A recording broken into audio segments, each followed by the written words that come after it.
12 ரூபாய் 14 ரூபாய் 14 ரூபாய் 14 ரூபாய் 14 ரூபாய் 14 ரூபாய் 15 ரூபாய் 15 ரூபாய்.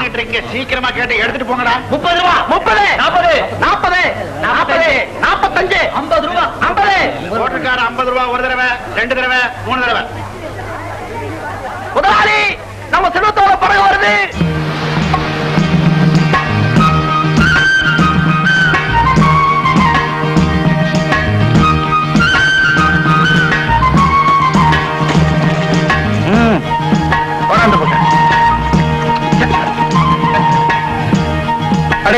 நம்ம செல்வம் எவ்வளவு அதிர்ஷ்டக்காரன்டா. எவ்வளவு மீன் பாரு. படிவெல்லாம் மீனெல்லாம் இங்க இருக்கு. இது எல்லாத்தையும் ஏழை விட்டுட்டு எனக்கு சேர வேண்டியது கணக்கில் எழுதிக்கீங்க. இப்போதைக்கு ஒரு 5 ரூபா. ஆமா எங்க நாச்சுப்பத்தி வீட்டுக்கா? ஆமா ஆமா பாக்கி உனக்கா காத்துக்கிட்டு இருப்பா.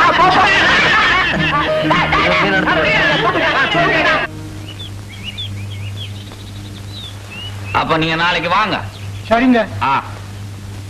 வணக்கம். யாரு? செல்வமா? அது என்ன திருக்கையா? வாழை பார்த்தா தெரியல. வவ்வால் பொரிச்சா நல்ல ருசியா இருக்கும். உங்க அப்பனுக்கு ரொம்ப இஷ்டம். அந்த காலத்துல ஒப்பனு நானும் கடலுக்கு போயிட்டு வந்து வவ்வாலை பொரிச்சு வச்சுக்கிட்டு கல்லு குடிக்க ஆரம்பிச்சோம்னா மூக்கு முட்டை குடிப்போம். உங்க அப்பன் குடிக்கிறது உங்க அம்மாவுக்கு பிடிக்கவே பிடிக்காது. திட்டுவா. 2 பேரும் சண்டை அடிச்சுக்குவாங்க. விடிஞ்சு பார்த்தா சண்டை போட்ட சோடே தெரியாம கொஞ்சிக்குவாங்க, குலாவிக்குவாங்க. வாய்யா என்னமா பார்த்து நிக்கிற? வவ்வால் மேல வாங்கி வைமா. செல்வா, நீ உங்க அப்பா மாதிரி ரொம்ப அதிர்ஷ்டக்காரன். அவருக்கு மீன்க எக்கச்சக்கமா கிடைக்கும். இல்லைங்க, அண்ணி மளிகை சாமான் வாங்கிட்டு வர சொல்லிச்சு. அதை வாங்கி கொடுத்துட்டு வரேன். பாருங்க, அண்ணன் சிவானந்த கேட்டேன்னு சொல்லு. அன்னபூரணி, அன்னபூரணி. என்ன தம்பி எங்கடி காணல? கொஞ்சமாவது பொறுப்பு இருந்தா தானே. வீட்டுல உப்பு புளி இல்லைன்னு சொல்லி அனுப்பிச்சேன், இன்னும் காணோம். ஏண்டி, மில்லு ஸ்ட்ரைக் ஆனதுக்கு அப்புறம் அவன் தயவாலதான் நம்ம வீட்டுல அடுப்பே எரியுது. அவனை ஏண்டி இப்படி வறுத்து கொட்டிக்கிற? அவனுக்கு வேலை வெட்டி இல்லாத போது உங்க சம்பளத்துல தானே தண்ட சோறு சாப்பிட்டான். வராட்டி சும்மா இரு. வாடா, இப்பதான் உன்னை நினைச்சோம். உனக்கு 100 வயசு. என்ன நினைச்சீங்க? காலாகாலத்துல உனக்கு ஒரு கல்யாணத்தை பண்ணணும்னு உங்க அன்னைக்கு ஆசை. உன் மேல அவ்வளவு அன்பு. சரி சரி. ஏன் என்னது உன் மேல மீன் வாடை அடிக்குது? மீன் பிடிக்கிறவங்க மேல மீன் வாடை அடிக்காம மல்லிகைப்பூ வாடை அடிக்க. எனக்கு இந்த மீன் வாடைனால ஒரே அருவருப்பு. என்ன குழப்புது? ஆமாண்டி, உனக்கு மீன் பிடிக்காது. அதே மீனை குழம்புல போட்டா மூக்கு பிடிக்க சாப்பிடுவேன். ஏன்னே மீன் பிடிக்கிறது கேவலமா? அதுக்கு சொல்லலப்பா. உங்க அண்ணன் மாதிரி கௌரவமா ஒரு மில்லுல வேலை பார்க்கலாம் இல்ல? நல்லா இருக்கு. மில்லுல சேர்ந்தா அப்புறம் ஸ்ட்ரைக்கு இழுத்து மூடி போடுவேன். வீட்டுல வேலை இல்லாம உட்காந்துருக்கேன். கடல் அம்மா என்னைக்குமே ஸ்ட்ரைக் பண்ண மாட்டா. தங்க சுரங்கம் கூட வத்தி போகும், ஆனா இந்த சுரங்கம் வத்தாது. அண்ணே நான் வரேன். ஏண்டா சாப்பிட்டு போயேன்? இல்ல ஸ்நேகித மட்டும் சாப்பிட வரேன்னு சொல்லிட்டேன். குப்பத்து தலைவர் வந்தாரு. வெளிநாட்டுல இருந்து வெள்ளைக்காரங்க வந்திருக்காங்களா? அவங்க கடலுக்குள்ள இறங்கணுமா? போட்டை எடுத்துட்டு போவியா?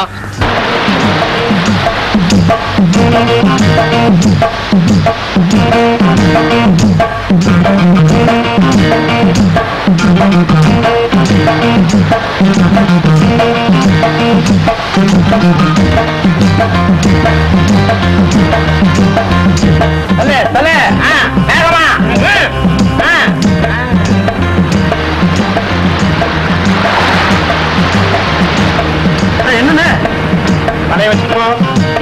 ஏன் படகு என்ன? ஓம் படகா? என்ன விலை கொடுத்து வாங்கினியா? நேற்றுக்கு நீ வேலைக்கு வரல, அதனால வர்க்கீஸுக்கு வாடகைக்கு விட்ட. வெள்ளைக்காரங்களுக்கு கடலை சுத்தி காட்ட போயிருந்தேன். அதுக்குள்ளாரு அந்த வெள்ளைக்காரங்கிட்டே போய் உனக்கு சாப்பாடு கிடைப்போம். பழைய வச்சுட்டு போடா. என்னையா கடலை உனக்கு சேர்ந்த மாதிரி பேசுற? கடல்ல மீன் இருக்கு, கையில பலம் இருக்குவோம். வாழை அவனுக்கு ஏவனு இந்தா வச்சுக்க.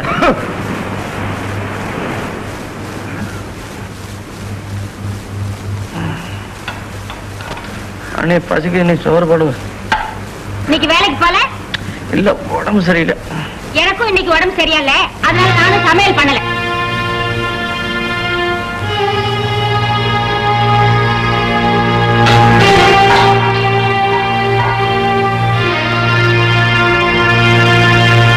நான் இவனுக்கு சமைச்சு கொட்டுறேன், அப்படியே தட்டை தூக்கி என் தலைமையில அடிச்சுட்டு போறான். என்ன திமிர அவனுக்கு.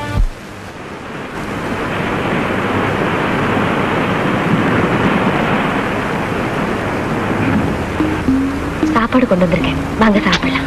நான் தான் சாப்பிட்டேன்னு சொன்னேன்ல. மூக்குக்கு மேல கோபம் மட்டும் வரும் துரைக்கு. மூஞ்சி பார்த்தா தெரியுதே, சாப்பிட்டேன்னு ஏன் புழுகுறீங்க? உங்க அண்ணி ஏதாவது சொன்னாங்களா?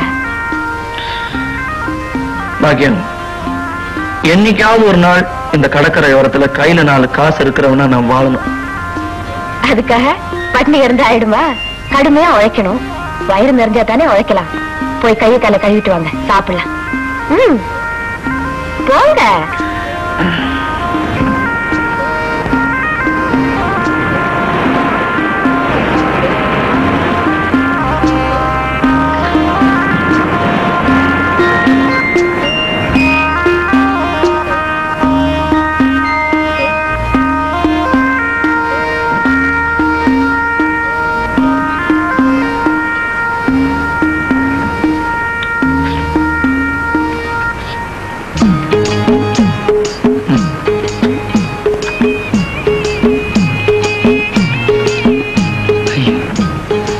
பசி நேரத்துல பக்கத்துல எவனோ மீன் குழம்பு வச்சு சாப்பிட்டு இருக்கா.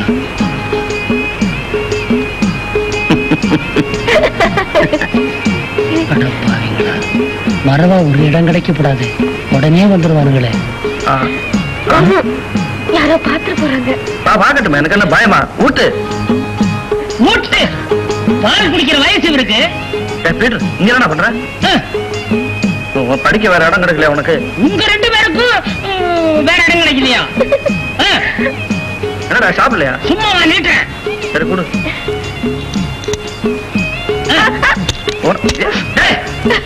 எல்லாத்தையும் எடுத்துக்கிட்ட. நார்வே நாட்டு கூட்டுறவு பிரதிநிதிகளாக இங்க வந்திருக்கிறவங்கள உங்களுக்கு நான் அறிமுகப்படுத்தி வச்சேன். மோட்டார் படகு வச்சுக்கிட்டு நாம ஆழ்கடல்ல மீன் பிடிச்சா நமக்கு ஏகமா அந்நிய செலாவணி கிடைக்கும். அதோட அவங்களும் மோட்டார் படகுல சுலபமான தமிழ் முறையில பெற தயாரா இருக்காங்க. உங்களை யாருக்கு விருப்பம் இருக்கோ அவங்ககிட்ட அப்ளை பண்ணலாம். பண்ணிக்கணும். இதுக்காக எங்களை வர சொன்னீங்க. மீன் பிடிக்கிறது செம்படவர்கள் வேலை. அதை போய் எங்களை செய்ய சொன்னா எங்களை எல்லாம் கேவலப்படுத்துற மாதிரி இருக்கு. மிஸ்டர் தனகோட்டி, இதுல கேவலம் என்ன இருக்கு? என்ன உட்காந்துட்டு இருக்கீங்க? இன்னைக்கு நம்மளை கூப்பிட்டு மீன் பிடிக்க சொல்றாரு, நாளைக்கு மாடு வைக்க சொல்லுவாரு. வாங்கயா போலாம்.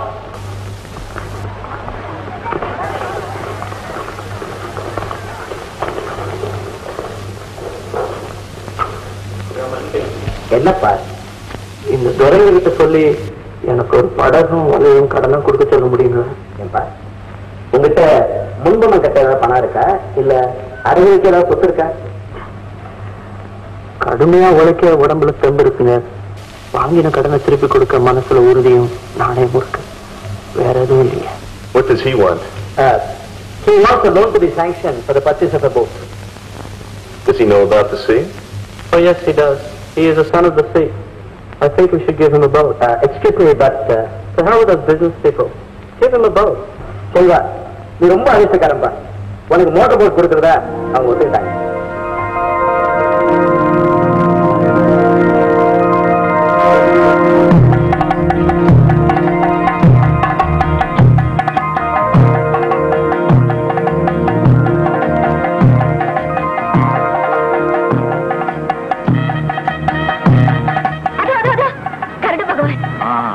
நல்ல சகுனண்டா.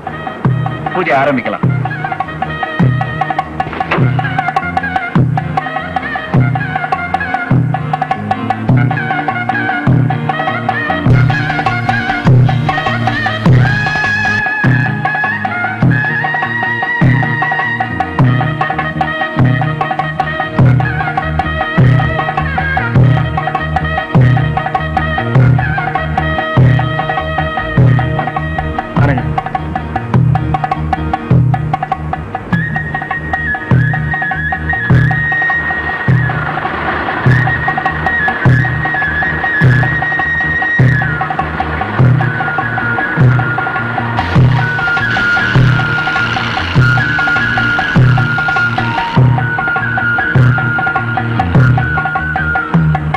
செல்வத்துக்கு என்ன தைரியம் இருந்தா ஊரையே பகச்சுக்கிட்டு மின்சார படகு வாங்கி கடலுக்குள்ள மீன் பிடிக்க போறோம்.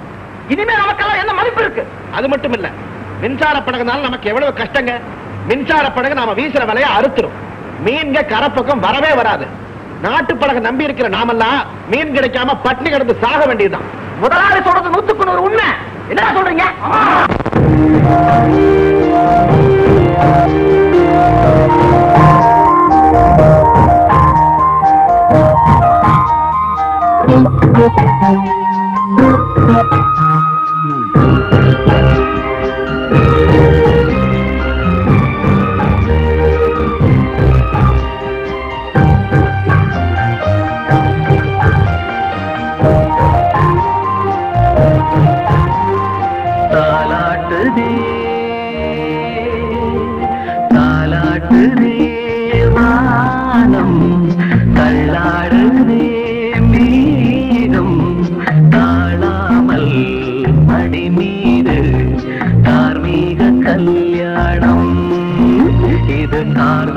சங்கீதம் தாலாட்டுதே.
சொர்க்கம் என்றே இது முடிவானது.